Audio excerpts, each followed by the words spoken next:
నిన్న advance bookings open చేశారు కదా, రెస్పాన్స్ ఎలా ఉంది? రెస్పాన్స్ మీరు చెప్పాలి ఎలా ఉందండి. బుకింగ్స్ అన్ని చూస్తుంటారు కదా, మీకు ఎలాంటి రెస్పాన్స్ వచ్చింది ఏంటి? ఇప్పటికీ 1,15,000 టికెట్లు 24 గంటల్లో సేల్ అయ్యాయని నాకు ఒక 1 hour బ్యాక్ చెప్పారు. ఓకే, అంటే 3 hours డిలేలో రిపోర్ట్ అవుతుందంట. నిన్న 12 o'clock 11:04కి ఓపెన్ చేయడం మొదలెట్టారు. ఈరోజు ఈవినింగ్కి అన్ని థియేటర్స్ కూడా ఓపెన్ చేస్తారు తెలుగు రాష్ట్రాల్లో. So you know 1,15,000 tickets, you know I'm humbled. అంటే ఇది శివలీల లాగే ఉంది నాకు. ఓకే, నిన్న సెన్సార్ల విషయంలో కూడా ఏవో కట్స్ చెప్పారన్నారు. ఆ కట్స్ తర్వాత సినిమా ఇంపాక్ట్ ఏమన్నా దెబ్బతిన్నదా, లేకపోతే మీరు ఊహించిందే వచ్చిందా? సిమిలర్ వర్డ్స్ పెట్టారని విన్నాము, అది నిజమేనా? సెన్సార్ అనేది I have to thank them also. వాళ్ళు బాగా సపోర్ట్ చేశారు. You know I have to thank everybody, though it was very challenging. నాకు వచ్చిన బిగ్గెస్ట్ ఇబ్బంది ఏంటంటే, మన సౌత్ ఇండియాకి మనకు తెలుసు కన్నప్ప కథ. నార్త్కి వెళ్ళేసరికి శివలింగం పైన కాలు పెట్టేది, నోట్లోంచి నీళ్ళు పోసేది వాళ్ళు ఒప్పుకోల. దానికి నేను ఫైట్ చేయాల్సి వచ్చింది. నేను ఈ సినిమా తీసింది ఈ తరానికి మన కథ తెలియాలి, మన హీరోల కథలు తెలియాలి, మన దేవుళ్ళ కథలు తెలియాలి, మన ఇతిహాసం తెలియాలి. ఇదంతా ఏమైందంటే, లేదు ఇక్కడ గొడవలు అవుతాయి, ఇక్కడ ఎవరో ఒకరు కేసు వస్తుంది. నేను చెప్పా, ఇలా భయపడుతూ వెళ్దామంటే మనం మన మన హిందూయిజం గురించి ఎక్కడ చెప్పుకుంటాం? మన ఇలాంటి కన్నప్ప లాంటి డివోటీస్ గురించి ఎలా చెప్పగలను? ఈ తరానికి చూపించాలనే కదా నేను ఈ సినిమా తీసింది. మీరు నాకు యాక్చువల్గా first it was lot of discussion. దాని తర్వాత దెన్ వాళ్ళు ఇచ్చిన కట్స్ పెద్దగా ఏం లేవు. So one thing was that కొన్ని దగ్గరలో తలలు నరిగేది, which I don't want it personally, but director and Anthony wanted నరికితే తల ఎగిరిపోవాలని. సో ఐ వాజ్ లైక్, నాకే కొంచెం ఇదిగా ఉండింది. సో ఐ సెడ్ లేదు అన్న. So those were the 2 things. And blood ఎక్కడో దగ్గర ఎక్కువ కనిపించిందని.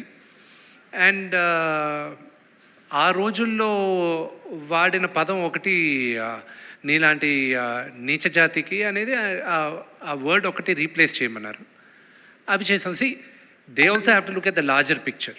సో ఈ మైనర్ చిన్నవి we felt it was okay. Okay, ఇంకొకటి అండి, విష్ణు గారు ఇక్కడ.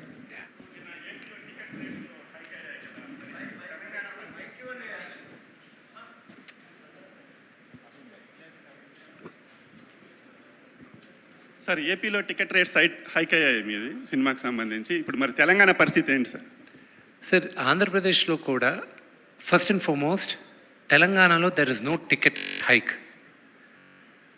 ఏ రోజు థియేటర్స్లో పాప్కార్న్ ప్రైజెస్, కోక్ ప్రైజెస్ తగ్గిస్తారో, ఈ కూల్ డ్రింక్స్ ఇవన్నీ, ఆ రోజు నేను మల్టీప్లెక్సెస్లో పెంచడానికి నేను ఆలోచిస్తాను. ఎందుకంటే ఈ సినిమా ఎక్కువ మంది ఫ్యామిలీస్తో వెళ్ళాలి, వాళ్ళకి నేను ఇబ్బంది పెట్టదలుచుకోలే. అందుకే ఆంధ్రప్రదేశ్లో కూడా కొన్ని సెంటర్స్ వరకే, అన్ని సెంటర్స్లో కాదు, కింద టికెట్స్ కాదు, పై సెంటర్స్లో కొన్ని టికెట్స్ వరకే 50 రూపాయలు పెంచడం జరుగుతుంది. ఫ్లాట్గా అందరికీ 50 రూపాయలు పెంచేది లేదు. మేము రిక్వెస్ట్ చేసింది కూడా ఓన్లీ హై క్లాస్ టికెట్స్కి మాత్రం, బాల్కనీ టికెట్స్ ఇలాంటి వాటికి కొన్ని ఏరియాల్లో, అది అన్ని ఏరియాల్లో, మొత్తం ఆంధ్రప్రదేశ్ అంతా చేయట్లా. అలాగే యునైటెడ్ స్టేట్స్లో కూడా, అమెరికాలో కూడా పిల్లలకైతే ఫ్లాట్గా $12 పెట్టాం. అది ప్రీమియర్ షోకి అడల్ట్కి $16, మరుసటి రోజు నుంచి $14 పెట్టాం. పిల్లలకు మాత్రం $12 పెట్టాం. ఎందుకంటే నా వ్యూ ఏంటంటే, ఈ సినిమా పిల్లలు ఎక్కువ చూడాలి. మేము చిన్నప్పుడు పెరిగింది, నాకు ఈరోజు రామాయణం మహాభారతం నాకంతా తెలిసింది ఏంటంటే, సండే అయితే నేను టీవీ ముందు వెళ్ళి కూర్చునేవాడిని.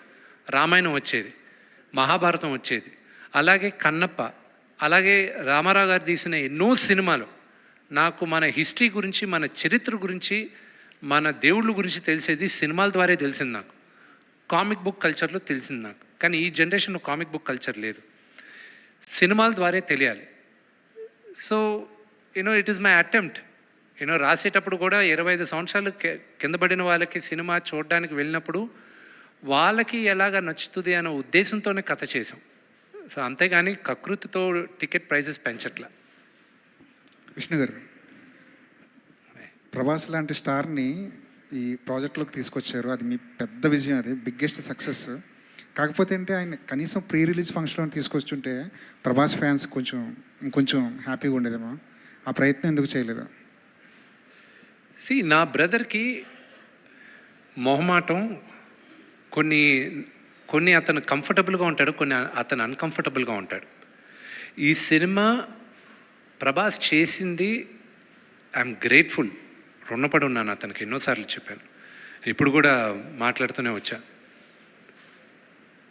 అతనికి ఇబ్బంది ఏం కలుగుతుందో నాకు తెలుసు. So I never asked him.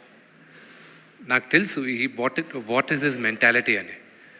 నేను అడగట్లేదు, నేను గుర్తుపెట్టుకో అని చెప్పాను. నేను ఒక్క దగ్గర మాత్రం అతను వీడియో బయట పంపిస్తానని ఆయన చెప్పినప్పటికీను ఆయనకి కొంచెం లాస్ట్ మినిట్లో ఆయనకు కొంచెం వేరే కారణాల వల్ల మేము వీడియో బయట తీసుకోలే. That was because he wasn't feeling too good also. You know ఈ షూటింగ్ కూడా అప్పుడు ఆ రోజు క్యాన్సిల్ అయింది. సో అదే కానీ why do you want to ఇబ్బంది అనుకునే దగ్గర why do even want to attempt అనే దాంతో ఇది చేయలే. That's the reason. నిన్న ఒక ప్రెస్ నోట్ రిలీజ్ చేశారు. అది సినిమా రిలీజ్కి ముందు ఒక ప్రొడ్యూసర్ దగ్గర నుంచో ఒక హీరో దగ్గర నుంచో అలాంటి ప్రెస్ నోట్ రావడం ఇదే ఫస్ట్ టైం. అది ట్రోలర్స్కి మాత్రమే సంబంధించిందా, లేదంటే రివ్యూలు చెప్పే వాళ్ళకి కూడా అది ఒక వార్నింగ్లా అనుకోవాలా? I'm not in a space, warning ఇచ్చే స్పేస్లో నేను లేను. నా సినిమా ప్రతి ఒక్కరూ చూడాలి, 100 మందికి నచ్చుతుందని ఆశిస్తున్నాను. కానీ నచ్చుతుందా అనేది question mark. But I'm sure majority of దెమ్కి నచ్చుతుంది. ఆ నోటీస్ ఇవ్వడం ఎందుకంటే టు ప్రొటెక్ట్ క్రియేటివ్ ఇంటిగ్రిటీ. ఇప్పుడు మీరందరూ సీజన్ జర్నలిస్ట్, మీకు తెలుసు మీరు సినిమాని ఎలా సినిమాగా చూడాలి, ప్రొటెక్ట్ చేయాలని. ఒక చిన్న ఉదాహరణ చెప్తాను. నిన్న ఇది ఫస్ట్ టైం నేను ఈ సినిమా ఇలాగా అన్ని భాషల్లోనూ రిలీజ్ చేయడం, అందరి దగ్గరికి వెళ్ళి చూడడం. ఒక్కొక్క రాష్ట్రంలో ఒక్కొక్క రూల్స్ ఉన్నాయి. ఫర్ ఎగ్జాంపుల్ తమిళనాడులో ఓన్లీ మీడియా వాళ్ళొక స్లాట్లు ఉన్నాయి. రోజుకి 2 సార్లే, ఈ స్లాట్ దాటి లేదు, ముందే బుక్ చేసుకోవాలి, అప్పుడే మీడియా వాళ్ళు వస్తారు, లేకపోతే రారు. They have the rules, we have to respect. ఆ ఊరికి తగ్గట్టు చేయాలి. నార్త్కి వెళ్ళేసరికి వాళ్ళు రివ్యూవర్స్కి ముందు చూపిస్తారంట కొంతమందికి. అండ్ ఎంబార్గో అంటారు దాన్ని. ఎంబార్గో అంటే మీరు చూడొచ్చు, మీ ఒపీనియన్ మీరు రాయొచ్చు, కానీ సినిమా రిలీజ్ రోజు మార్నింగే రాయాలి, దానికి ముందు రాయకూడదు అనేది రూల్ ఉంటుంది. నిన్న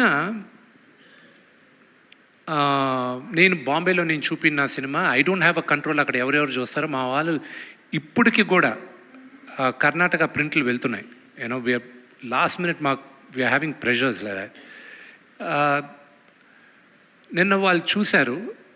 నాకేంటి ఆతృత ఏంటంటే వీళ్ళు cinema చూసేశారు. How will the first time out Zydus Kannappa అంటే ఏంటో తెలియక ఏమీ తెలియని వాళ్ళు మొదటిసారి చూశారు.